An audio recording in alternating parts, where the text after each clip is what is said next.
But the true understanding comes when we no longer see it as them versus us, or they, or what others need to do, right? Because nobody needs to do anything. It's a self awareness journey. It's the fall or the descent into the illusions of separation. And the illusions are perpetrated by our nervous system, right? Our nervous system, when it's in a hijacked or dysregulated state and it's functioning in survival mode, fight, flight, freeze, fawn, it's that animalistic nature of the mind, or the lower level of the mind, right? That's meant for survival only. It's not in that living being state.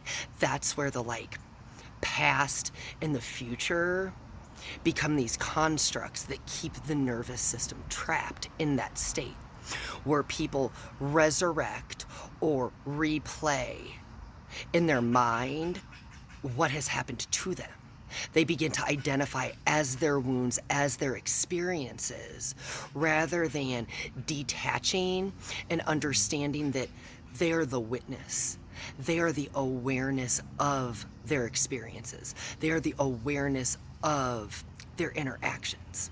So if you think about it like your body is the vehicle, your body doesn't work without the consciousness behind it, right?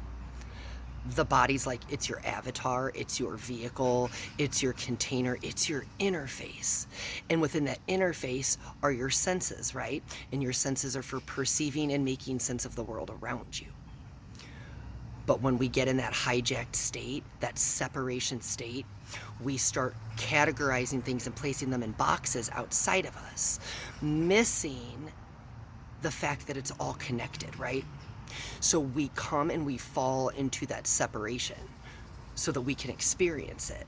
But then that journey, the awakening, being asleep, it's remembering that we were never broken. It's remembering that we were never separated. It was remembering that we never had to pick a side. And that's why the collective ego, or the lens of separation, is dissolving. But cognitive dissonance will kick in, right? That's your cognitive dissonance kicks in, and that's the conditioning and the programming and the blind beliefs. And I always call them blind beliefs because beliefs are something that are given to us, right? They're usually handed to us, whether it's through family, through society, through external conditioning, right? That's why I always say, like, the ego isn't something that we're born with. That lens isn't something we're born with. When we come into this world, babies don't even know they're separate from their mother until they're like 6 to 8 months old, and object permanence kicks in, and then they experience separation anxiety, right? Because you're born here and you don't even know that you're separate from the world around you. That separation is conditioned into us. But when we stop viewing through a them-us lens, that's how we know we're dissolving those illusions. But those illusions are something we all go through. It's something, so I said, we've all crafted masks. We've all not always seen through these things. And when we talk about like exit points, it's understanding that we have 64 shadows. And if people aren't familiar with it, The Gene Keys is a fantastic book. But we have 64 shadows. And all of those shadows are governed by the fear frequency.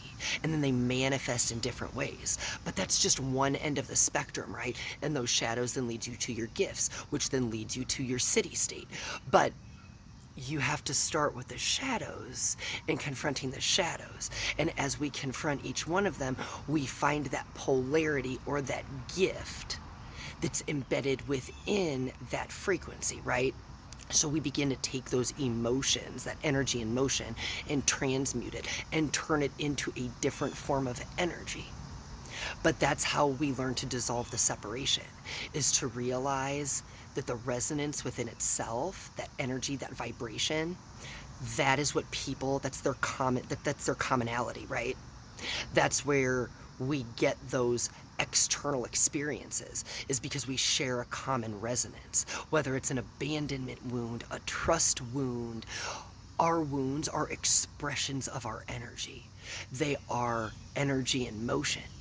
So as long as we are still in that separation state, where we view ourselves as our wounds, as the things that have happened to us, not realizing that things work through us, we stay rooted in that separation.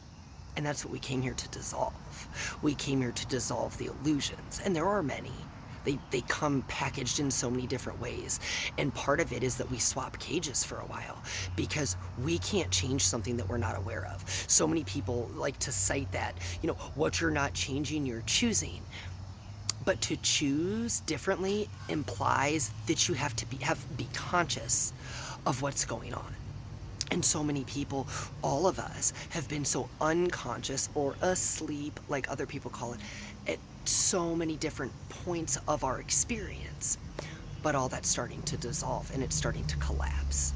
And as soon as people can stop looking at them versus somebody or them versus something outside of them, that's kind of like their marker that illusion is falling for them. And once it falls internally, you're removing the veils. You're lifting the veils. That's what Revelations is.